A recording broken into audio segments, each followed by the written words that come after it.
Hello, my name is Charlene DeChico. It is with sincere passion that I am eager to learn about people, culture, true history, and the overall human experience. Join with me as I embark on this journey. This is your Community Spotlight.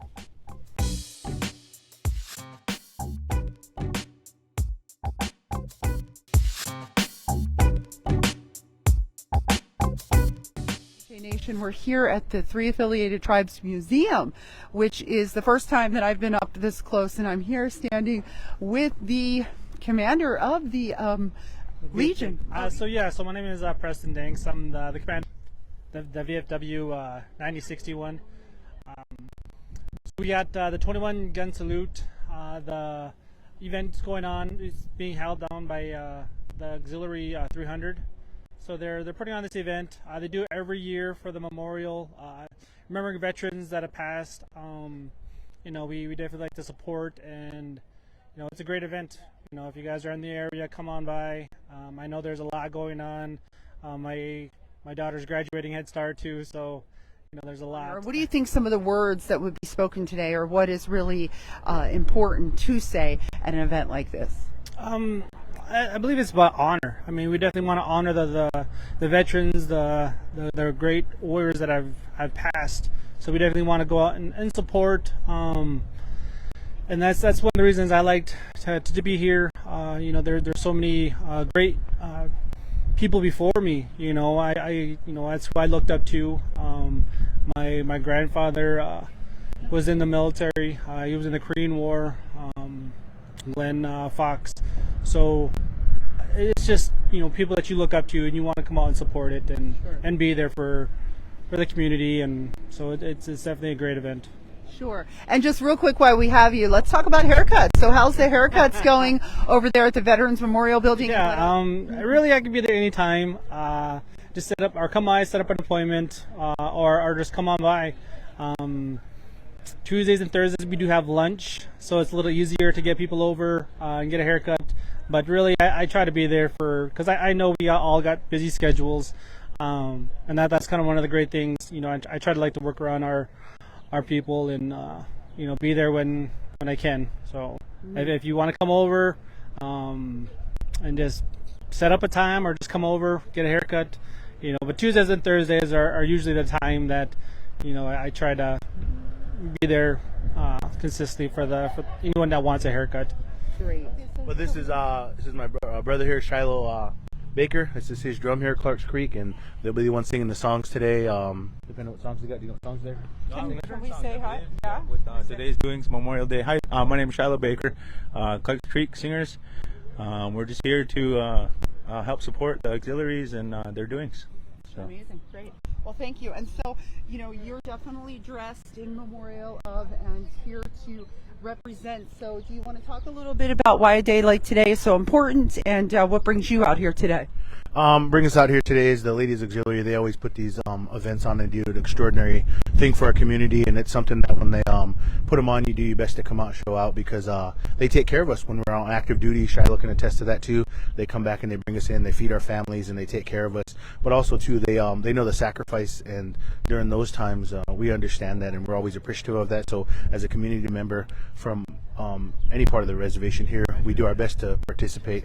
But the Ladies Auxiliary, I definitely want to give a shout out to them, because they always take care of us, and that's part of our culture, and they've done an amazing job since I can remember. And so they've taken care of other family members. I have two brothers that were in and a sister that were in also too, and they came back and took care of them. So when they do these events, we do our best to show up and attend, because unless there's some sort of reason we physically can't. But today also there's one in White Shield too also, so we got to make our rounds today. So and we appreciate it. And Jimmy Johnson, he's one of the ones that always like to give him a big thank you, because he's always carried himself as a upstanding veteran, and so he's kind of our role model. So we have people that have come before us that show us how to kind of the example of what to emulate.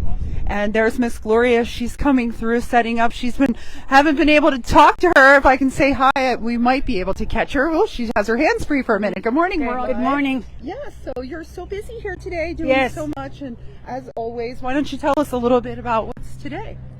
Today is our Memorial Day activities. We always use the old Memorial Day, We stay with that. We don't go with the new designated date. And we've been doing this for years, so the ladies know what they need to do. So they all come together, and they're all willing participants because they have veterans in their families that they represent, and they want to keep that going. Well, it's a beautiful. The veteran is the most important person with our people. So, and with families. Well, thank you so much for honoring them. And look, the sun is out so beautiful. I know it is. Okay. And it's always been like this every year. And I don't know why it rained this morning, but thank you. Well, thank you. Hello, everyone. Yeah, so you're a part of this every year. How many years have you been a part of this? Well, I belong to a Unit 290, but I come whenever I'm invited, and I've been probably involved in the last 5 years. Wow, okay, great. So, and it's just fun to be a part of this group as well. Amazing. And so tell us what's going on at the senior center these days, when what's coming up. Friday, now we have our luncheon at Friday. Okay. And they have, June is coming up, so I don't know what all we have going on. I haven't seen the calendar, so I'm sorry, I don't know. Miss Sally, this is, are you part of the Ladies Auxiliary? Yes, I am. So I've heard. We do this every year here. That's what I heard Gloria said. And so she said, you ladies know just what to do. Oh, yeah. And There's a bunch of us here. Yeah. yeah. There's a lot of them that wants to do that, but they grow up like with English, and it's kind of hard for them to learn it. And, Yeah. well, I grew up with my language, all my sisters, and so it's not hard for me, but I'm willing to teach the people that wants to learn, because Amazing. I'm getting older, and when I'm gone, I don't know how it's going to be. I just speak Hidatsa. Hidatsa. Okay. And you say it without the T, Hidatsa. Yeah, because I'm like Hidatsa, but you say Hidatsa. Hidatsa. Yeah. Yeah. Awesome. Yeah. See, I'm learning every day, guys. Yeah, there's a lot of them that say it different, but that's all right. We understand it. Yeah, so that's okay.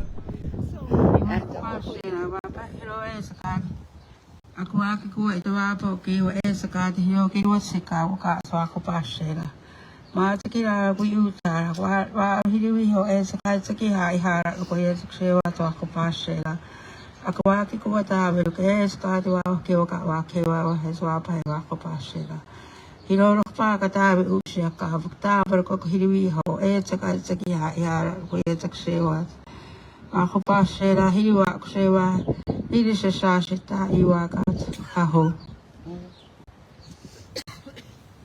Thank you, Sally.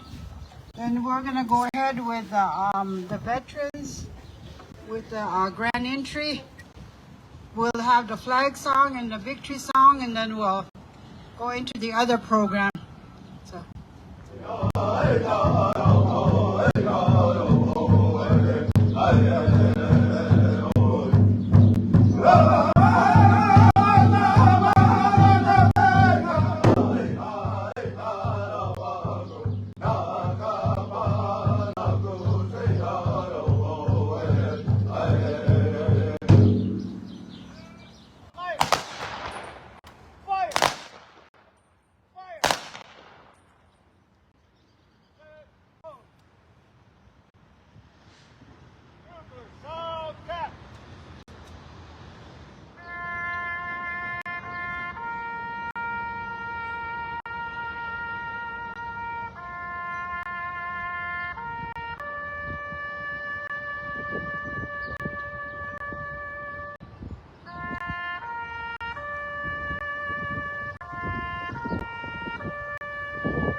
Okay, those of you veterans that are able want to come into the grand entry, posting of the colors as well as auxiliaries.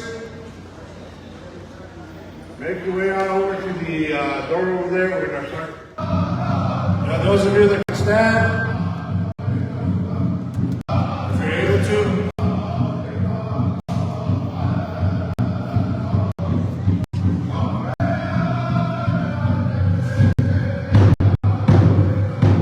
Carrying our Eagle staff is our commander, Austin Gillette, followed by the American flag and the BMW flag of the garrison of North Dakota.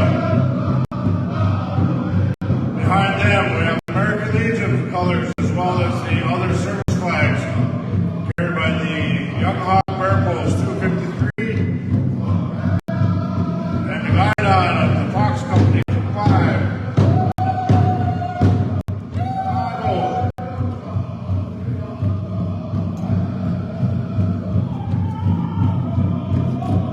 Following them, we have our Ladies Auxiliary.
That concludes our grand entry. Let's get our veterans and our coolest big round of applause here.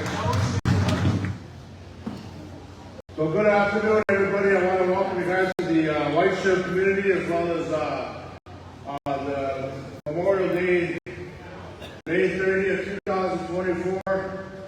And I want to introduce you guys next to our opening ceremonies and welcome speech from our post commander of Young Hawk Bear Post 253, our lifetime member.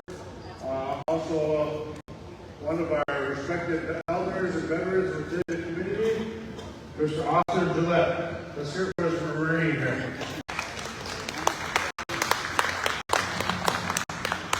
Okay. Good. Welcome, everyone, to our annual Memorial Day Herald, May 30th. Every year, not like Federal Monday, where you get a long weekend and don't attend and appreciate what the veterans have sacrificed for America, not just at White Shield, but nationwide. You know, today is a very special day for us. This is our first time being in the new Ralph Wells Community Center and holding Veterans Day, and we also have our new Veterans Building. Well, we will be holding functions with the auxiliary, the Dead Grass, and the Old Scout Society also have rooms for their use.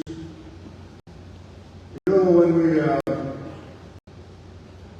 look back at our May 30th, I can recall when I was about 10 years old, I would see at the Scouts, guys in their khakis, practicing up drills. I remember Mickey Wells, Eugene White, Dan Hopkins, Bill Dean. I remember those men when they were getting ready. My Uncle Ben Hart was in there also. So you look at those markers that are there. You have the World War I veterans who established Young Hawk Post in 1934. Then after the dam was built, and Elmer Bear was MIA in Korea, and later pronounced CIA, Young Hawk Bear was established. Elmer's name, honor. So that's not the beginning of it, because in 1876, y'all know our men went to the Little Bighorn. Bloody Knife, Bob Del Bull, and Little Brave got killed. But in 1919, they formed the Old Scout Society.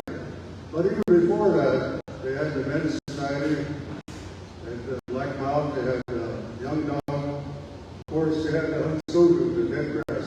So, you know, we've come from a long line of warriors. Even though we lived in the earth lodges along the rivers, we'd hunt in the summertime with our teepees and set up. The women would be providing for us with big monster gardens, would take care of us all winter long. So today we are celebrating those relatives of ours who have gone on, but we have not forgotten them. And I would like to especially thank our adjutant, Bernadette Whitebear, for putting this all together, along with the auxiliary. Without them, we would have a pretty sketchy program. We might have to put up with Liam Jason. Let us remember the United States Army. Let us remember the United States Marine Corps. Let us remember the United States Navy. Let us remember the United States Air Force. Let us remember the United States Coast Guard. Let us remember the United States Merchant Marines.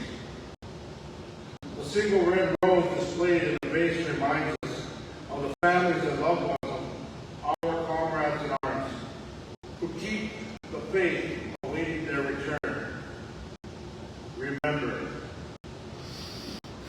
the red ribbon tied on the base is reminiscent of the red ribbon worn upon the lapel and breast of thousands who bear witness to their unyielding determination to demand a accounting of our missing. Remember, the yellow candle is lit, symbolizing the upward reach of their unconquerable spirit. Remember, a slice of lemon is on the bread plate to remind us of their bitter face. Remember, there is salt upon the bread plates, symbolic of the family's tears as they wait. Remember, the glass is inverted. They cannot pose with us today or join us in the festivities of the evening. Remember, as we look upon the empty table, do not remember ghosts from the past, but remember our comrades. All of you who served with them and called them comrades, remember those whom we depended on in battle. They depend on us to bring them home. Remember, Remember our friends. They're the ones we love, who love life and freedom as we do. Remember, until the day they come home, remember. Because I am an auxiliary member. I've been for probably 8 years now, and I'm probably the oldest. You've seen a lot over the years then, yes? So why do you think it's so important to have something like this today? They've been doing this for years, ever since I could remember. I'm 89. I will be 89 in September. Bless you, you feel amazing. No one would ever know that. And when I was growing up, my parents took us to powwows. We went to all these things. My mother took food, other people, other families, you know. We all kind of got together. And when the soldiers came home, they put on something for them, fed them. And in those days, it was really different. I mean, What makes it so different in those days?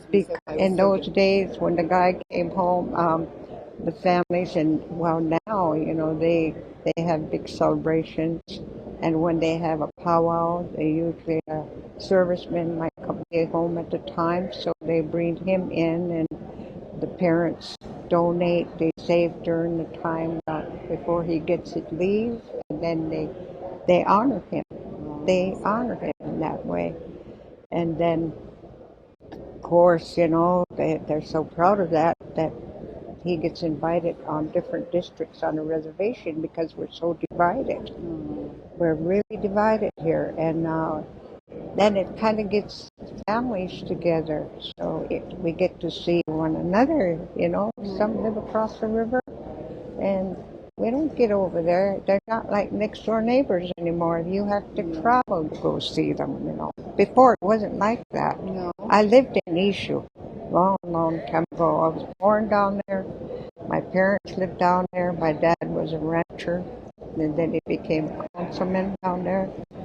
And we had to move out of there. My dad had to get work in Minot to support us and all that when we were growing up as kids. Really? Some of us had to go to boarding school because when they flooded this place, there was only one school for the elementary, and the rest of us had to get on buses way out there by Garrison on yellow buses, take us to boarding schools. I went through all that too, you know, but just so happens the one boarding school I went to was in Flanders, South Dakota, way down by Sioux Falls. It wasn't like what people hear about in those days long time ago. It was better. It was better. Thank God. When I graduated from there in 1955, I got married. I was gone for a while. I lived in Texas for 24 years. I'm a Ricarog. My mother and dad both are Ricarog, and I married a Mandan Hidaza. Oh. And he passed away. My husband died in 2008. And this one here, the why I'm not dressed is because this one here, I just lost my son right here. Kenny Matthews. So I don't know. We were taught by my mother and dad and others that you lose somebody, you wait a year before you get out there and dance. That's what I'm doing. So in October it'll be a year.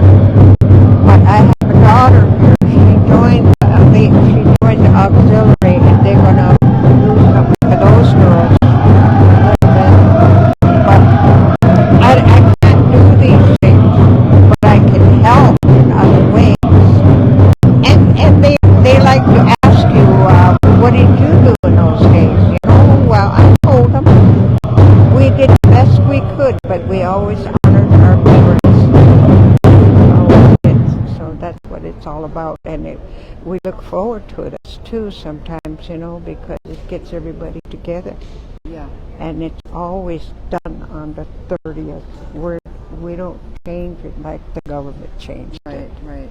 For their, what do you call it, for their sake, for their works and stuff like that. We kept it on the 30th no matter what we do it.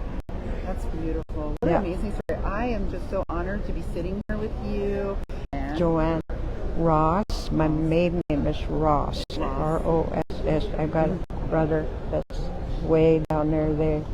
He's in the cemetery, and I got Grandpa O Scouts out here too at the Scout Cemetery. So that's why I come, and I've been doing this for years. I've been coming. My mom and dad took part in a lot of things like this. And when Mama died, I kept coming by myself down here. Now I got my daughter coming with me yeah. over here. But I got sister. The sister that was right here, she's my sister. She's 2 years younger than me. She was in the Air Force. And you know, you have all of these stories. So do you live in White Shield? When you get older, like, for instance, in our younger days, in the Rickaross, they really didn't teach their children the language. Other tribes, they do it from the time they're little ones. They talk to them in that language. They, use it on them, and they pick it up, and they know it. But in our time, we were like, if we had company or something, we were told to go. You don't listen to adults talking. You have to have respect for your elder. You can't stand there and listen to everything they say. So we were taught that. But my dad was fluent in the Rickaross. Mama could understand it, but she couldn't talk it because she was young too, and her mother died when she was 3 years old, and she was given to Grandma Whitebear to take. Grandma took care of her, so she really didn't get to talk fluent language. And where did your mother grow up then? Was she also in? When Grandma Velva died, Grandpa went and he was the chief of police for 30 years. My grandfather was. At Elbowoods. Yeah. And then the family all went different ways. Some of them took the younger ones, and the older ones went with Dr. McKee. Dr. McKee was a doctor in Elbowoods, and she took the older ones. So my mother's family was kind of split in ways, too. And then during those days, tuberculosis came, and Mama got it, and several others got it. So they had to go to sanatoriums for a while, and then they came home. They got to come home when they got well. But things like that happened to the people down there. And but Mama, the only mother she ever knew was Grandma Whitebear, and the lady that took care of her. And then all the rest of the family they were just all kind of scattered around in other families. Yeah. But they all came together in the end. When it was, they all came together. We got a lot of relatives here, mind you. Half of these people are related to me. Yeah. Wow. Bernadette over there is my niece. Kathy's my niece. And then Austin is related to me through my sister. My sister's dad is uncle. Sure. So see, we're just all related. That is our Memorial Day Remembrance, May 30th, right here at the Ralph Wells Community Center Memorial Complex.